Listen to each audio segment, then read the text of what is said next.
Did you know that confidence is directly related to success in career and life? Confidence is not something that people are just born with. It's an acquired skill, which means that immaterial of whether you were confident as a kid or not, you can train yourself to be confident. In today's video, I will share with you exactly how you can be confident in any situation, be it at work or in personal life. Before I get started, a quick reminder to 80% of you who haven't subscribed to my channel yet to do so now and click on the notification bell icon so that you can be notified every time I release a new video. Your subscription helps with channel growth, lets me know that you find value in what I share, and inspires me to bring these powerful videos to you. And now let's get started. The thing about building confidence is that before you build it, you have to practice it and prepare for it first few times before being confident becomes a second nature to you. So you need to follow these steps before your big event where you want to show up as a confident person. And what you're going to do is you're going to practice the steps that I'm going to tell you for a few times, for about 5 to 10 situations before being confident becomes your second nature or comes naturally to you. The first step is to step in the situation even before it happens. Assume that you have a big meeting coming up where you have to share a new idea with some stakeholders. So this is the step where you basically visualize yourself in that situation. Use positive visualization to mentally prepare yourself for that situation. It's a big meeting, so in all probability, you're stressed out because you are possibly thinking of all the scenarios where you might fail. You're assuming that you're going to forget your pitch, the slides won't work, you won't have answers to all stakeholder questions, and they will not approve of your idea. And as you're assuming this, you're practicing negative visualization.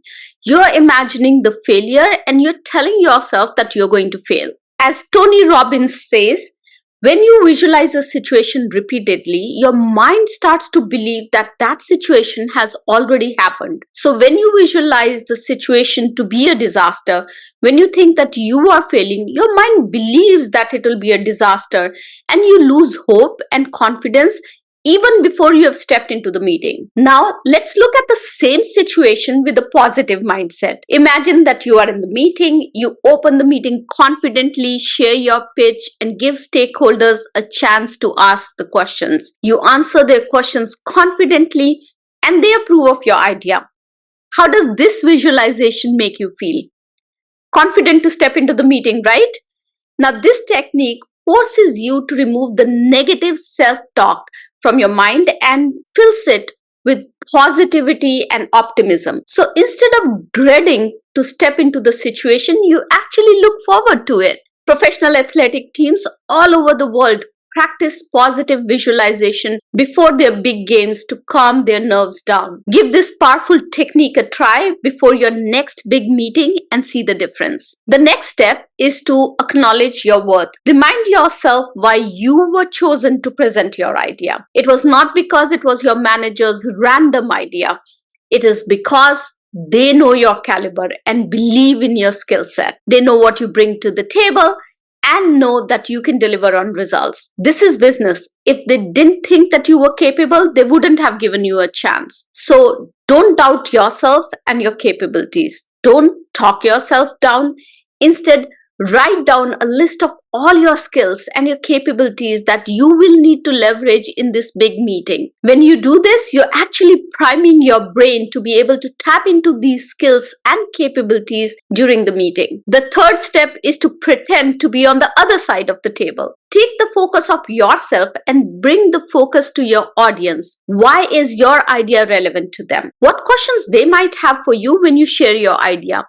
When you pretend to be on the other side of the table, your perspective changes. Now, instead of worrying about how to please your audience, your focus becomes on how to leverage all the knowledge and the skills that you have to address your audience needs. And this change in perspective reduces stress, it reduces anxiety, helps remove the mental block and prepares you for the meeting. The fourth step is to focus on both non-verbal and verbal communication. This starts even before you say the first word in the meeting. Walk into the meeting confidently. If you need to, practice your power pose before the meeting and wear clothes that make you feel confident. You might want to practice looking straight ahead as you walk into the room. This will help you keep your eye at the right level, lift your chin up. It'll also help you to feel more confident as you walk into the room. If you walk in the room feeling confident about yourselves, others will be more open to what you have to say. While listening to others, show that you are engaged. Maintain eye contact and use open postures. Now, let's talk about how to start the conversation. Use an excited tone and a volume a notch above your indoor voice to start the conversation. I've seen many people start the conversation in a low voice. They're unable to attract attention of the audience when they need to do so. It seems like they are trying to hide their voice because they are nervous in the setting and they really want to try and hide themselves. So once you have got the attention of the room, use decisive words instead of using tentative words. For example, instead of saying, "I think," use the phrase, "I believe." Decisive words demonstrate confidence and conviction. When you have conviction in your idea, when you believe in your idea, others will feel confident about your idea. On the flip side, if you are unsure about your idea, if you don't think confidently about your idea, why should others support it? And also avoid self-deprecating words in your conversation. For example, if someone praises you for your presentation or thinks that what you have put together is really good, instead of saying, "It was nothing," or "I'm just presenting what the team developed," say "thank you," and then add, "This is how I process and communicate information, and I'm so glad that it resonated with you." Did you notice the difference over here? With a shift in these words, instead of deprecating yourself, you immediately elevated yourself as a professional. So that's what words do, and that's why the choice of words and how you communicate is so important. And the fifth step in the process is to review and iterate. Keep a journal of the situations. Make a note of how you showed up in this situation. What was your mindset? What were you thinking? How did you prepare for that meeting? What were the outcomes?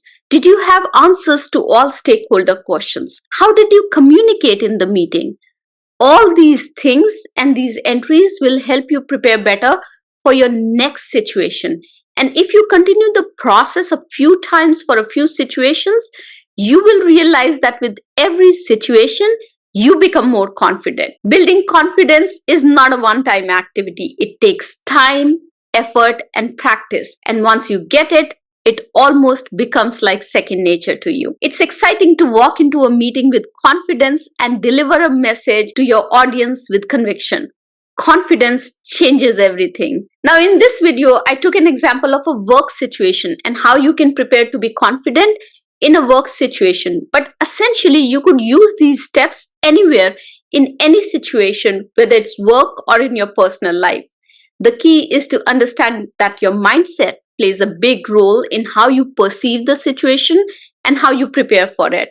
Knowing your audience helps you craft your message, and your body language and your communication skills help you communicate that message such that it results in success every time. So those were my 5 steps on how to build confidence. I would love to hear from you about the power pose that you decide to use. If you found this video useful, I would love for you to subscribe. Over 80% of people who visit and watch my channel have not subscribed yet, and you subscribing would mean the world to me. Thank you so much for watching. Have a successful week. Bye-bye.